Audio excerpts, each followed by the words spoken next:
चलिए दोस्तों, 11th commerce सवाल नंबर 7। यहाँ अपने को से कम श्रेणी दी हुई है। कभी से कम श्रेणी दे सकता है, से अधिक भी दे सकता है। फिर अपने को कहे उसके अंदर कि भाई उसकी मूल आवृत्ति वितरण ज्ञात करो। तो से कम श्रेणी दी हो तो उसमें एक चीज़ पहले खास ध्यान रखने की कि सबसे पहले उसकी वर्ग लंबाई अपने ज्ञात कर लेनी है।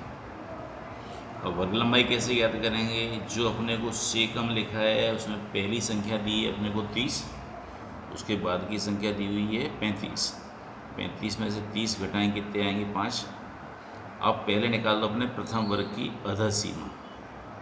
अधः सीमा अपने क्या करते थे कि जो अंतर हो उस अंतर को उसमें से घटा देते। तो यहाँ अपने को दी गई सीमा माइनस वर्ग लंबाई। तो पहली जो सीमा पहली संख्या दी अपने को कितनी दी है? 30। तो 30 में से अपने वर्ग लंबाई 5 घटाएंगे तो संख्या मिलेगी 25। ये अपने को प्रथम वर्ग की मिलेगी अधः सीमा। उसी प्रकार अपने ज्ञात करेंगे प्रथम वर्ग की ऊर्ध्व सीमा। तो ऊर्ध्व सीमा के अंदर क्या करेंगे? जो संख्या है उसी को रखेंगे, यानी वो संख्या कितनी होगी? 30। यानी पहला वर्ग अपना बनेगा 25 से 30। यानी से कम के अंदर सबसे पहले जो न्यूनतम अवलोकन दिया है उससे वर्ग लंबाई इतना नीचे उतरेंगे, और महत्तम जो संख्या दी है अपने को 70, उससे आगे अपने वर्ग बनाएंगे नहीं। अब इस पे से अपने को ज्ञात करना है इसका ये संचयी आवृत्ति वितरण दिया है अपने को। तो नोट से कम संचयी आवृत्ति वितरण दिया हो तो प्रथम अवलोकन में से वर्ग लंबाई की संख्या घटाकर जो संख्या प्राप्त हो वहाँ से वर्ग प्रारंभ करेंगे। और से अधिक के अंदर प्रकार की संचयी आवृत्ति वितरण दी गई हो तो वहाँ पर अंतिम संख्या में वर्ग लंबाई जोड़कर वर्ग बनाएंगे। सबसे पहले अपने जो अपने को मध्य कीमत से कम संख्या दी है कितनी? 30। उसमें अपने वर्ग ज्ञात करेंगे। तो अपने 30 में से कितना घटाया था? 5। तो क्या मिला अपने को? 25। तो पहला वर्ग बनेगा अपना 25 से 30। फिर उसके बाद अपने क्रमशः इन वर्गों को लिखते जाएंगे।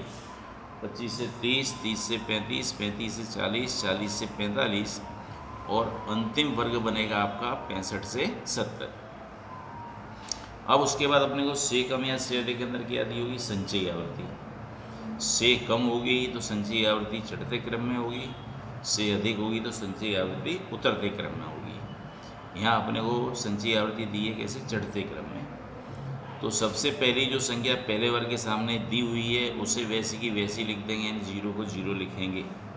इसका अर्थ क्या हुआ कि 25 से 30 के बीच में कोई भी अवलोकन या आवृत्ति नहीं है। उसके बाद दूसरा वर्ग मिलता है अपने को 30 से 35। अब क्या करने का? उसके बाद की जो संख्या है, बाद की संख्या कितनी दी हुई है अपने को? 17।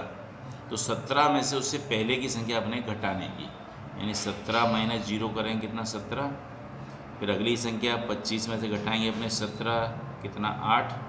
फिर 40 में से 25 15, 48 में से 40 8, 54 में से 48 6। इस प्रकार घटाकर अपने उसकी आवृत्तियां ज्ञात करेंगे।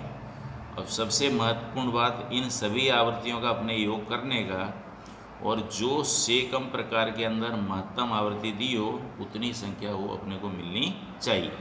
तो इन सभी का योग कितना होता है यहाँ पर? 60। यानी यहाँ ये अपना सवाल से कम से मूल आवृत्ति वितरण ज्ञात करना, यानी संचयी आवृत्ति से अपने को मूल आवृत्ति वितरण ज्ञात करना।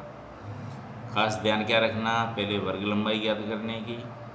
जो वर्ग लंबाई मिले वो पहले अवलोकन में से घटाओ, वहाँ से अपने वर्ग प्रारंभ करने के। अंतिम संख्या है उससे आगे अपने जाएंगे नहीं। किसके अंदर? से कम श्रेणी के अंदर। से अधिक श्रेणी होगी तो उससे अपने एक स्टेप आगे जाएंगे।